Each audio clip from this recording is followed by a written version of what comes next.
Episode 6, side effects may include.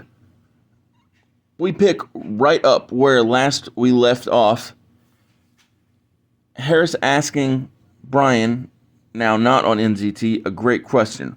Why are you showing me this when I can send you to jail for it? Brian simply says, I thought you'd want to know.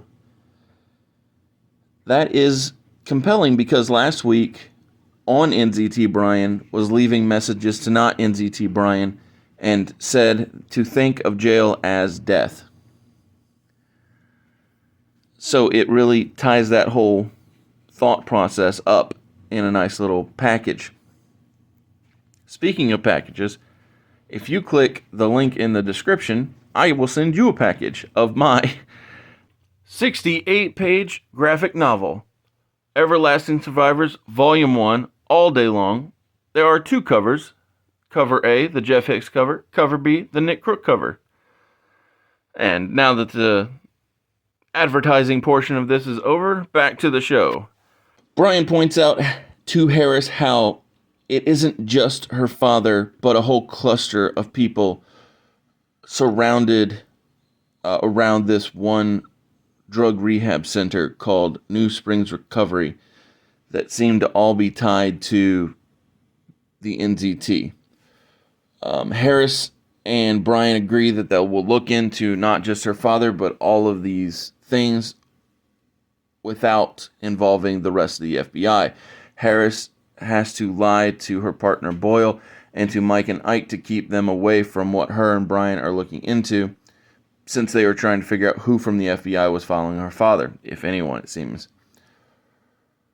Rebecca thanks Brian for his honesty, and he says, I'm pretty sure I just made you an accessory to a crime. You may not want to thank me.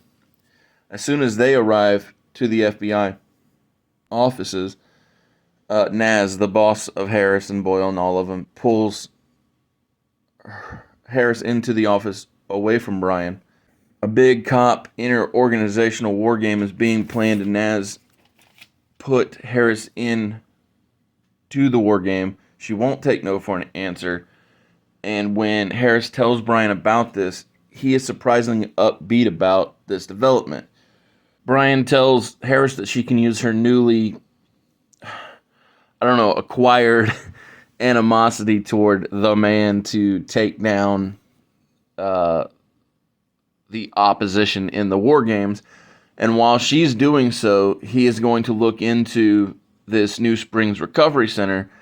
And she asks how he's going to sneak in. But the fact is, Brian doesn't sneak in. He checks himself into the rehab center as Mike Ikerson because Brian's a crazy goofball. The crazy intense part is as soon as Brian goes to leave the rehab center, he begins to have side effects for the first time since the pilot of the show. Brian is still having withdrawals even at the FBI. Brian is talking to Brian like I love, only this time imaginary Brian is telling NTT Brian about all the withdrawals that they know can happen in a case like this. Brian thinks to himself, where is my booster shot Sands promised me for committing treason? Brian contacts Sands and he asks a very good question. Why do you want me to have side effects? And Sands says Senator Mara wanted you in the right frame of mind for this job. Mara and Sands want Harris gone, and possibly more important than gone, uninterested in NZT. Brian said no, he will not get Rebecca Harris framed and fired for what he did. Sands comes in with a killer line. Today you say no. In a day or two, you'll skin her alive for a shot. Brian already looks terrible. And it just shows how hardcore Mara and Sands can be. Brian keeps remembering the doctor's studies of NZT, and none of the things they are saying are good. Ike asks Brian, who is hesitating to take the NZT, if he has a problem. Brian thinks, if I take that pill, I get side effects. If I want to be smart enough to know how to stop the side effects, I have to take the pill. Yeah, there's a problem. Imaginary Brian talks to Brian, and he is super cocky. The two Brians decide to try and get to Senator Mara to convince him not to throw Harris under the bus. Unfortunately, now Brian is losing time. When this happened to Eddie, bad stuff went down. While Brian is going off the deep end, Rebecca is thriving with Naz in the interorganizational war games. Harris can tell Brian is in really rough shape. He keeps lying and saying that his sinuses are acting up. Somehow, she and the others are believing it. All of Rebecca's father's support group from the rehab, who would meet up once a week, I assume for NZT or possibly for the side effect blocker, would meet up at a pharmaceutical company called Ubient. It's the place where the support group would meet. Brian thinks to himself, did they make NZT? But while he's thinking it, he starts thinking of all the side effects: memory loss, extreme paranoia, rapid aging, psychosis. These are the possible NZT side effects. Andrew Eberly worked for Ubient. Harris believes he could be the guy who made it to begin with. He was a neurochemist who ran human trials, but unfortunately he died in a boating accident. So now that we have this piece of the puzzle given to Brian through Harris, the unfortunate thing is Brian is still experiencing extreme side effects. Boyle asks Brian for help with one of Rebecca's cases that he's covering while she's doing the war games, and Brian has no clue what Boyle is saying because he's having the hallucinations. He sees bugs crawling through Boyle's skin and into his ear and all kinds of just creepy crap because, NZT will mess you up. While seeing the manifestations of the side effects, Brian continues remembering the videos of the side effects happening, and, they're not pleasant things.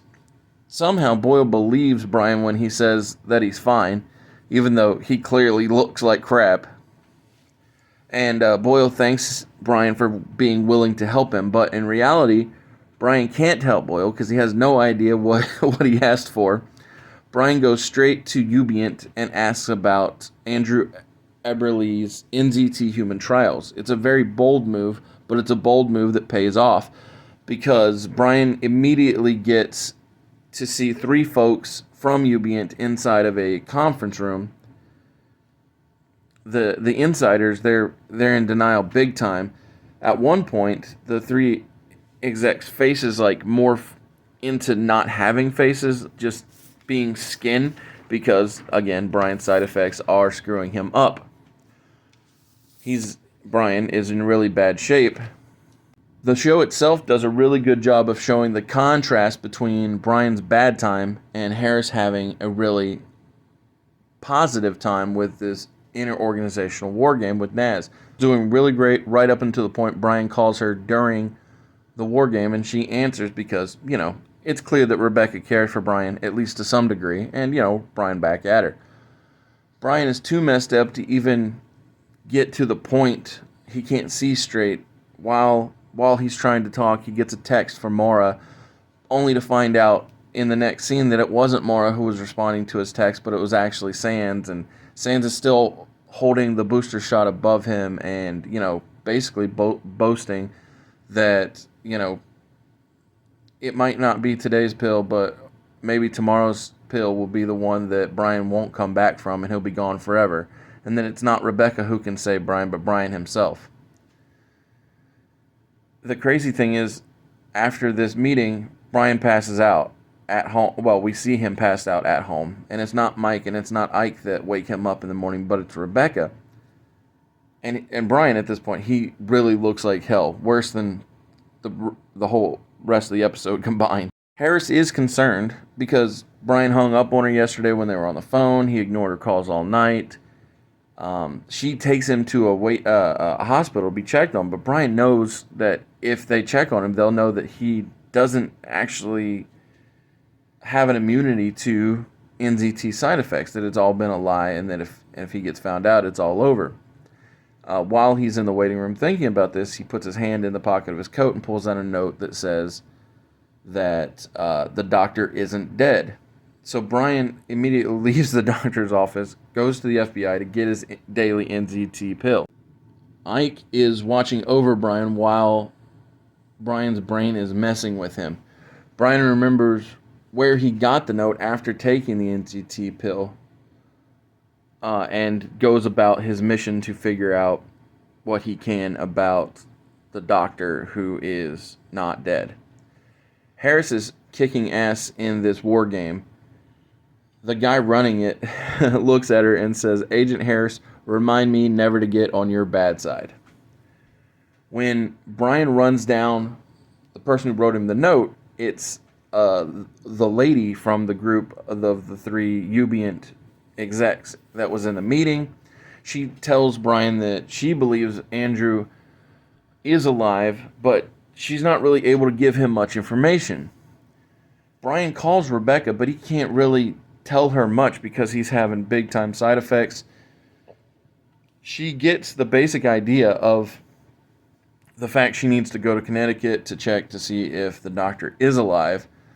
But when she gets off the phone, Naz tells Harris that the director of the FBI was impressed by her skills in the interorganizational meeting.